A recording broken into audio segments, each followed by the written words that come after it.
रमता राम जपो रे प्राणी, अब तो सुन ले राम कहानी।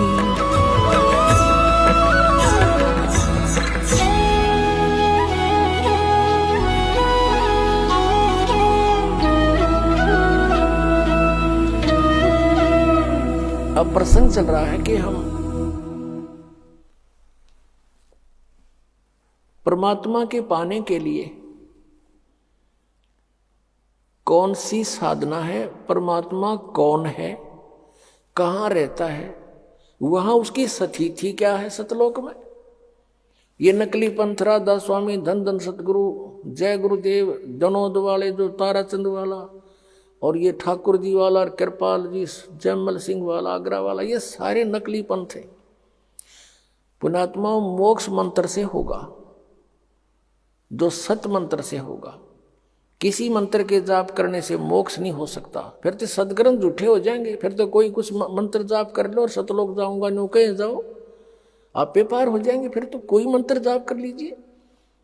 फिर ये कहते हैं राधा स्वामी वाले और दूसरे के गुरु होना चाहिए वक्त गुरु, और जिसने ये पंथ का प्रारंभ किया उसका कोई गुरु नहीं।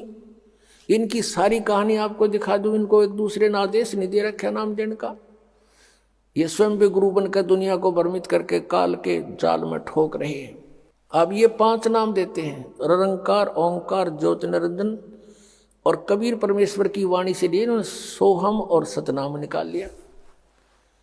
इसके बारे में परमात्मा ने कहा कि संतो शब्द शब्द बखाना, और शब्द फांस फंसा सब कोई शब्द नहीं पहचाने। ये 5 शब्द है ना, ये काल ने अपने मुख से बोले थे जीव को भ्रमित करने के लिए, और उनका ये रट लगा रहे हैं। ये तो जाप नहीं करने हमने। निरंकार, ओंकार और ज्योति निरंजन सीधे काल के जाप, और सोहम शब्द के देने का अधिकारी इस पृथ्वी पर इस दास के अतिरिक्त कोई नहीं। या परमात्मा थे या वो महापुरुष थे जिनको भगवान मिले थे। आदरणीय मलुकदास साहिब जी, आदरणीय धर्मदास साहिब जी, आदरणीय नानक साहिब जी, आदरणीय मलुकदास साहिब जी, आदरणीय गरीबदास साहिब जी, गांव छुडानी, जिला झज्जर, हरियाणा वाले, आदरणीय दादू साहिब जी, आदरणीय गीसा साहिब जी, गांव खेकड़ा और जिला मेरठ, उत्तर प्रदेश वाले। इनको परमात्मा ने ये मंत्र दिए थे, ये अधिकारी भी बताए थे, लेकिन सारनाम देने का किसी को आदेश नहीं था। तो इन्होंने परमात्मा का बहुत आज्ञा का पालन किया, और 5 नाम से अतिरिक्त कोई मंत्र भी इनको नहीं दिया, लेकिन उनसे ये मंत्र ओपन जरूर करवा दिया। कौन सा मंत्र? सोहम। परमात्मा कहते हैं कबीर परमेश्वर जी, सोहम शब्द हम जग में लाए और सार शब्द हमने गुप्त छुपाए। कहते नामा छिपा ओम तारी, पीछे सोहम भेद बिचारी, सार शब्द पाया जद लोई, आवागमन बहुड़ ना होई। एक नामदेव नाम के महापुरुष थे, छिपी जाति में, रोहिला जाति में, और बहुत पुण्यकर्मी प्राणी थे। पिछले संस्कार इतने प्रबल थे, ओम नाम का जाप जपते थे। फिर क्या हुआ कि उन्होंने उपदेश ले लिया परमात्मा से। परमात्मा कबीर जी कहीं भी आकर कुछ समय रह जाते थे और वो भेद नहीं देते थे मैं कौन हूँ, कहाँ से आया हूँ। एक साधु संत रूप में कहीं रह करके 10-20 वर्ष फिर वहाँ से अंतर ध्यान हो जाते थे। उसी स्थिति में वहाँ एक नगर में रह रहे थे जहाँ नामदेव जी थे। जो पुंडरपुर एक नगर था, पुंडरपुर गांव, उस पुंडरपुर में रहा करते थे परमात्मा। तो वहां नामदेव जी भी उनके शिष्य हो गए, और भी बहुत कुछ एक भक्त बन गए। एक रंका और वंका नाम के, और बंका, ये 3 प्राणी और शिष्य हुए थे। और भी बहुत से थे पर ये सुप्रसिद्ध ये 4 थे। एक रंका, उसकी पत्नी बंका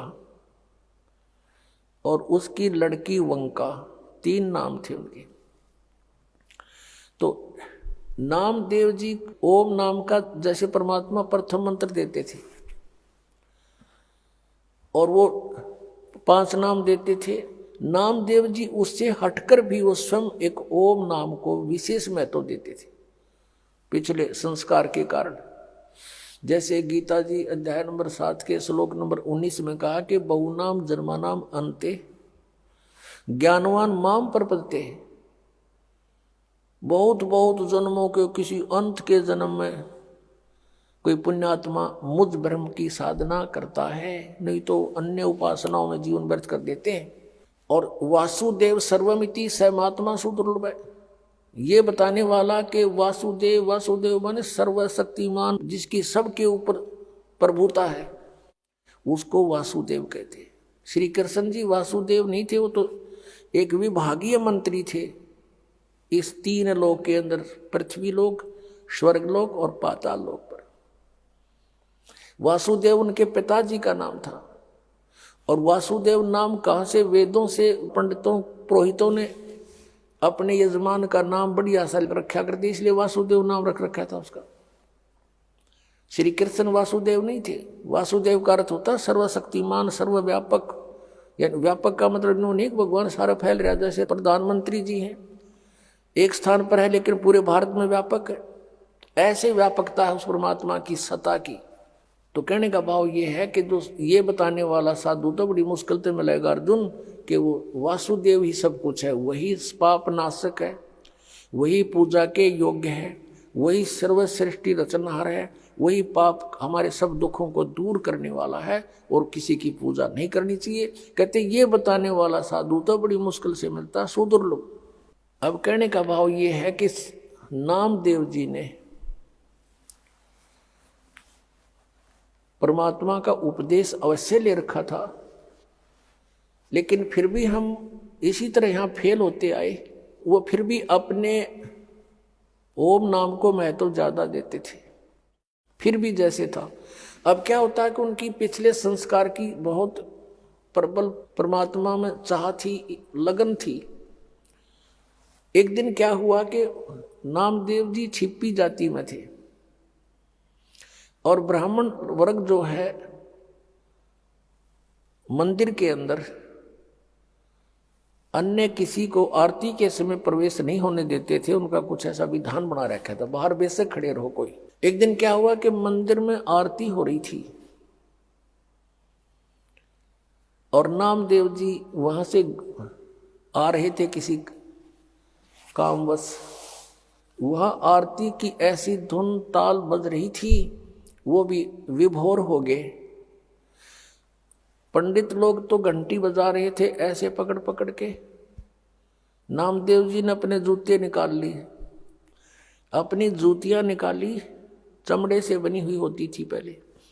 वो चमड़ा किसी भैंस या किसी की उसको काट कर नहीं बनाया जाता था, स्वाभाविक कोई पशु मर जाता था उसका फिर चर्मकार लोग उसका चाम उतार कर घर पे सुखा के स्वयं बनाते थे। और हमने देखा उस समय, और पहले तो और ज्यादा स्थिति दूसरी थी, एक एक जूती 5-5, 10-10 वर्ष तक निकाल लिया करते थे। तो उसने क्या किया, जूते अपने हाथ में उठाए, इतना मस्त हो गया, जूतियों को पीटने लगा घंटी की तरह नो करता हुआ, और मंदिर में पहुंच गया, उन ब्राह्मणों के बीच में घुस गया। अब पंडितों ने देखा किसी ने तो बात बिगाड़ दी, भगवान ठाकर के मंदिर में जूते हाथ में चाम के लेके, और ये छोटी जाति वाला आ गया। उसकी पकड़ के बाजू एक पंडित ने, ब्राह्मण ने मंदिर के पीछे पटक दिया, और वो वहां पड़े पड़े भी ऐसे बजा रहे हैं। परमात्मा ने उस मंदिर का मुंह नामदेव की तरफ कर दिया, और पंडित जी पिछली साइड में घंटी बजावे खड़े खड़े। अब उन्होंने सोचा भी ये क्या चक्कर हो गया, स्तब्ध हो गए। उन्हें घंटी बजानी बंद कर दी, नामदेव ने भी बंद कर दी। उठा, उसने क्या पता था कि काम ऐसे कर दिया, भगवान ने उठ कर आ गया, चलो आरती पूरी होगी। अगले दिन सत्संग था, 1-2 दिन के बाद कबीर परमात्मा ने सत्संग रखा हुआ था। उधर से क्या हुआ कि नामदेव अपने गुरु बहन भाइयों के घर पहुंचे, रंका और बंका के घर पे। वहां पर रंका बंका नहीं थे, उनकी बेटी थी वंका। उससे पूछा ये क्या कर रही है बहन? वो एक पट्टी तैयार करे थी, जैसे देसी जड़ी बूटियां हल्दी उल्दी बना बनू के गर्म ठंडी करके। उसने पूछा क्या कर रही है? कि भाई पट्टी तैयार करूं। किसके क्या हो गया? आंटी या अंकल का कुछ हो गया कि नहीं? गुरुदेव भगवान के हाथ में चोट लग गई। नामदेव ने पूछा क्या लग गया बहन? वो वंका कहने लगी भाई तुम बाज आ जा, आप मनमुखी बहुत चलते हो, भगवान को दुखी ना करा करे। तेरे के सिर में दर्द था, तू पंडिता के बीच में जा बढ़िया, आ जाता सीधा। तेरी इज्जत रखने के लिए, यानी भगवान की इज्जत रखने के लिए परमात्मा ने तेरा मंदिर घुमाया भाई। और उस समय उनके हाथों में खाल छुल गई गुरु जी की, और उसके लिए पट्टी तैयार करो। अब नामदेव का जची नहीं कि वहां तो गुरु जी थे ही नहीं। अब वो गुरु जी के पास गया जहां वो अपने झोपड़ी में रहते थे। देखा सचमुच उनके पट्टी बंधी हुई थी, इंतजार कर रहे थे कि बेटी पट्टी लेकर आने वाली है। इतने में वंका पहुंच गई। वो उतारे हाथ अच्छी तरह छुले हुए, वो पट्टी करी, नामदेव चरणों में गिर गया, प्रभु माफ करो। परमात्मा ने कहा तू माफ कर मुझे, तेरे पीछे भटक रहा हूं। परमात्मा कहते हैं कबीर जी जो जन मेरी शरण है ताका हूं मैं दास, और गैल गैल ला गया फिर जब लग धरती आकाश। तो जो पुण्यात्माएं हैं परमात्मा उनके पीछे पीछे रहते हैं, उनको भक्ति में आस्था बनाए रखते हैं, कहीं ये नास्तिक ना हो जाए। और ये काल भगवान चाहता है कि गलत साधना करके इनकी ब्रान माटी हुए और भगवान की भक्ति से आस्था हट जाइए। कदे भक्ति करें, कोई ना कोई बताने वाला हो तो सुने को नहीं। यदि परमात्मा आवे या उनका कोई दास आवे सत ज्ञान बताओ तो ये के ना हमने देख लिया कि तय कुछ को नहीं, कहीं पर कुछ नहीं है।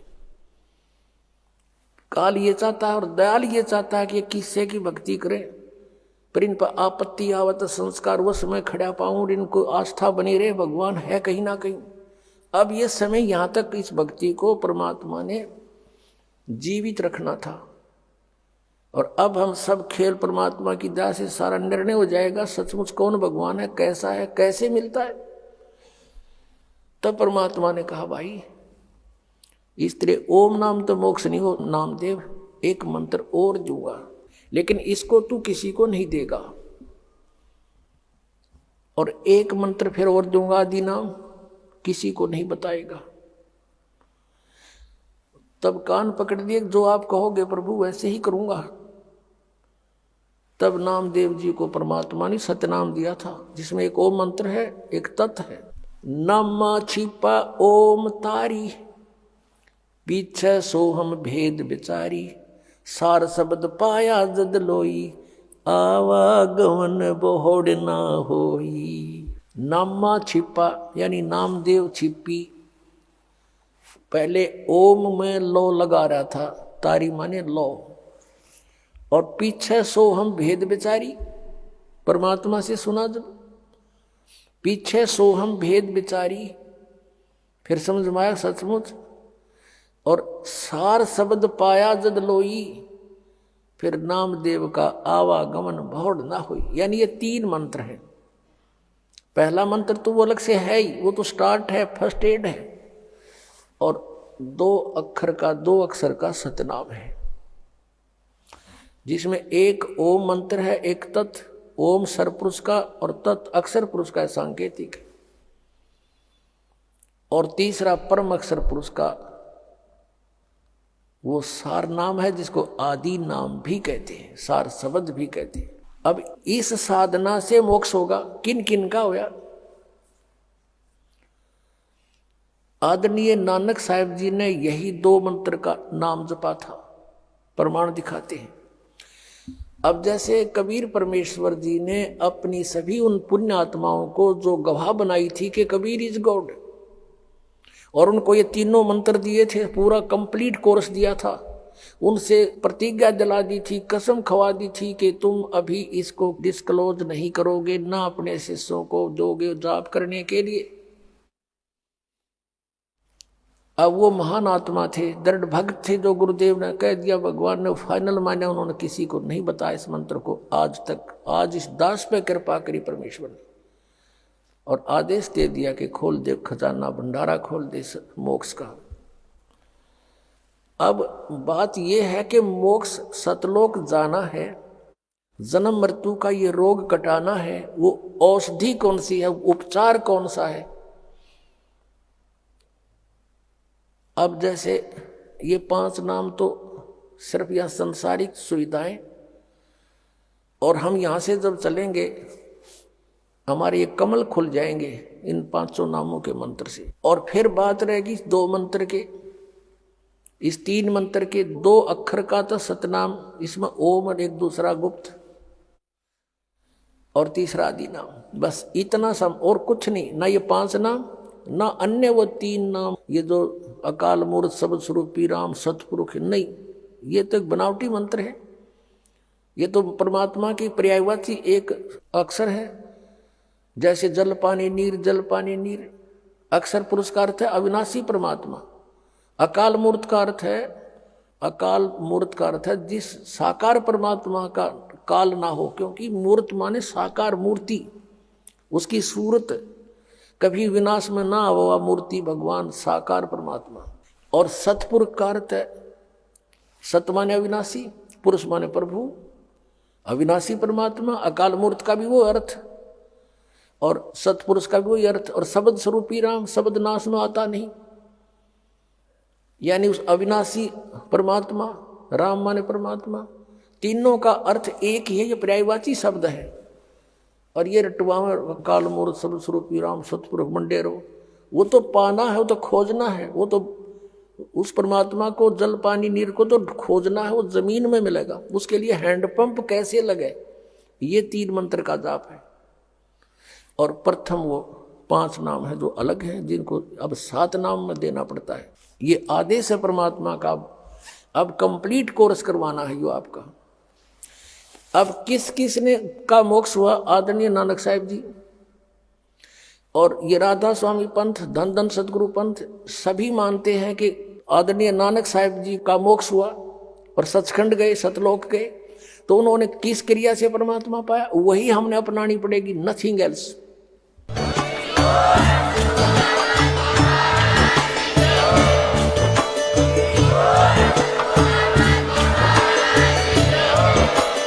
आप सुन रहे थे जगत गुरु तत्वदर्शी संत रामपाल जी महाराज जी के मंगल प्रवचन। अधिक जानकारी के लिए विजिट कीजिए हमारी वेबसाइट www.jagatgururampalji.org। संत रामपाल जी महाराज जी के शुभ आशीर्वाद से पूरे विश्व भर में 500 से भी ज्यादा नाम दीक्षा केंद्र हैं, जिन पर संत रामपाल जी महाराज जी द्वारा ऑनलाइन निःशुल्क नाम दीक्षा दी जा रही है। अपने नजदीकी नाम दीक्षा केंद्र का पता करने के लिए संपर्क करें 8222880541।